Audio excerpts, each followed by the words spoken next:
जैसा कि सतपाल जी लगातार ये कह रहे हैं कि युवा जनता चाहती है युवा प्रत्याशी, तो ये माना जाए तो नवदुर्गा में आप नामांकन करेंगे।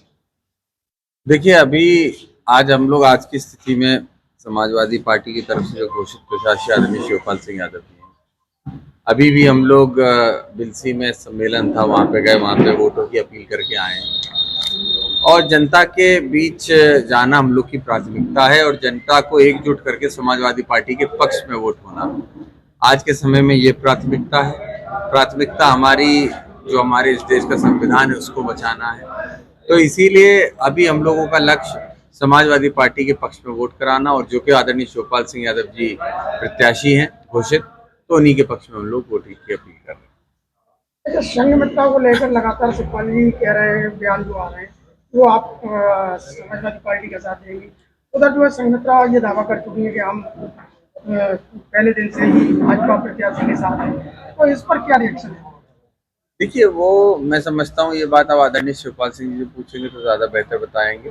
लेकिन जहाँ तक संघमित्रा जी की बात है, तो इस समय पूरी तरीके से उनकी अनदेखी भारतीय जनता पार्टी में जिस तरीके से की जा रही है, उसको देखते हुए हम लोगों का यही कहना है कि समाजवादी पार्टी ने हमेशा महिलाओं का सम्मान किया है, महिलाओं को आगे बढ़ाने की बात की है।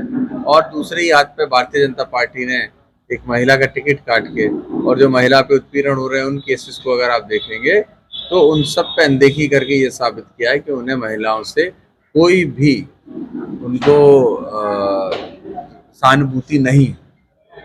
तो निश्चित ही मैं ये कह सकता हूँ कि आने वाले समय में वो होंगी कि नहीं होंगी, ये पार्टी का शीर्ष नेतृत्व तय करेगा।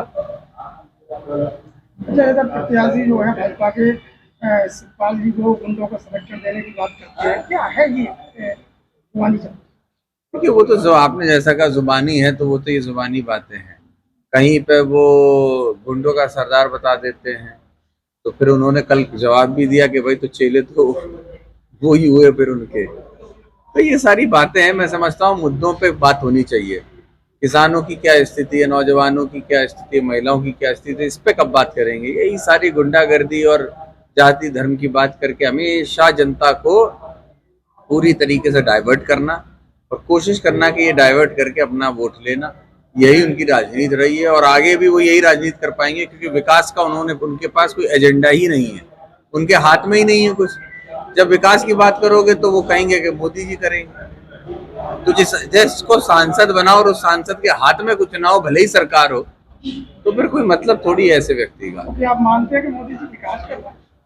नहीं, देखिए, कहते तो वो यही है, दुर्विजय शाह कहते तो यही है कि विकास किया है मोदी जी ने, और ये काम किया और वो काम किया है। तो जब वही सारा विकास करते तो फिर आप लोग क्यों आए हैं? हम तो ये बात कहते हैं, फिर मोदी जी को ही भेजिए, उन्हीं को करने दीजिए सब जगहों से, आप लोग छोड़िए।